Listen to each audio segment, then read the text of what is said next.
T asked me to talk about creativity to kick off our Friday experience here. And it's something that's near and dear to all of our hearts. And I thought about, what am I going to talk about while I'm up here? And a month ago, I'm thinking, not sure. 2 weeks ago, though, I'm in Austria. I'm in Vienna. And Cheryl and I celebrate, my spouse, we're celebrating our 25th wedding anniversary. Thank you. Married to me for 25 years. I know, pinch yourself, right?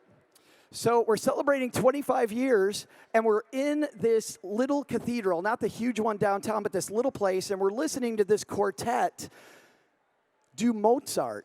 And it's this beautiful thing, and it got me thinking about this speech today and about what we go through every day. Because Mozart sat at one point with this empty page. And whether it's you sitting in front of an empty computer screen, me sitting in front of a microphone, whatever it is, we all start from this spot, don't we? And that's this magical spot. And when I think about that moment, it gave me the title of this little tiny talk I'm going to give today. And what I want to call it is really what I think every time I'm in that moment. This speech is called, Yeah, I Got Nothing. Anybody been there before? I'm there every time. And so here's the key, I think, to creativity. Like there was a quartet that night doing Mozart, I think there's a quartet of things that we need to remember to be creative. The first one is, don't start from the white page, riff. And it's funny when I say riff, take the things that inform you, those things that you love, the things that you feel in your soul, that other people in this awesome community of ours are doing, and riff on that. Now, what I didn't say was steal other people's stuff, because that's just stealing. What I'm saying is do what Shakespeare did. The stories that Shakespeare told, many of you know this, the stories that Shakespeare told were stories that had all been told before.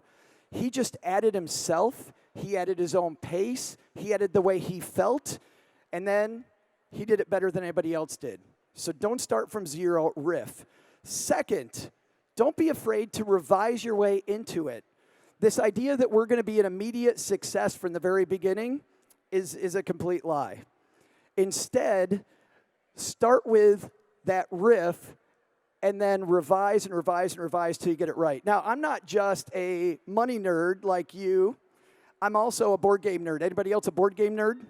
Yes. I love this game called Ticket to Ride. Anybody like this game?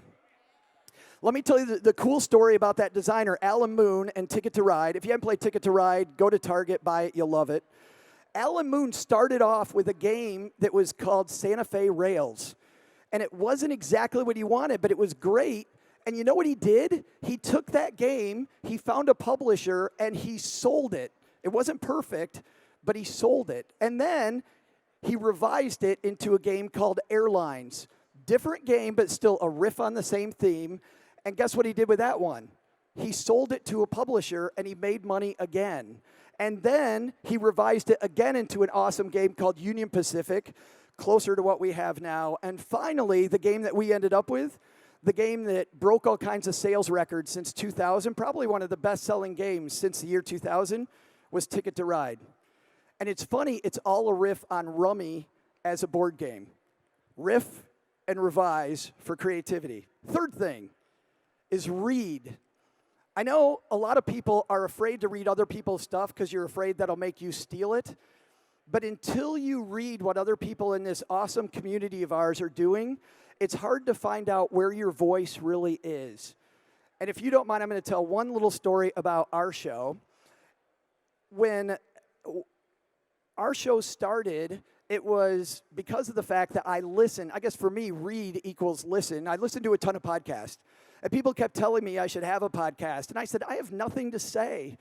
There's nothing that's different that I have than anybody else. And then one day, I'm mowing my lawn, and I hear this NPR show called Car Talk. Anybody know Car Talk?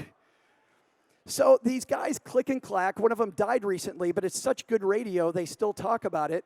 Click and clack, I realized as I'm mowing my lawn that day, I don't learn anything about a car. I'm learning zero about a car.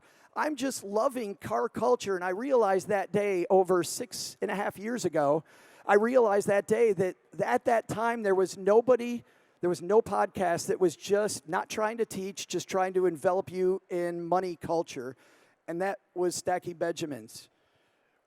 Riff off of NPR, revise it into us by reading and finding the hole where you actually belong, which brings me to my end of our short talk to kick off today's festivities, and that is to reflect.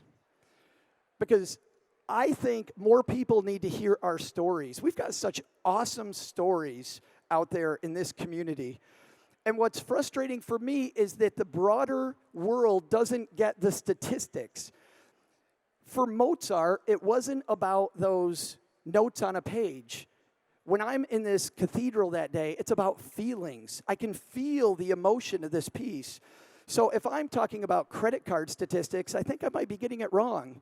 But if I'm talking about a family who's digging themselves out of debt and how they feel about getting themselves out of debt, and I reflect on those feelings, I think I do a much better job. I think if I talk about statistics about people not getting the retirement they want, I think that bores a lot of people.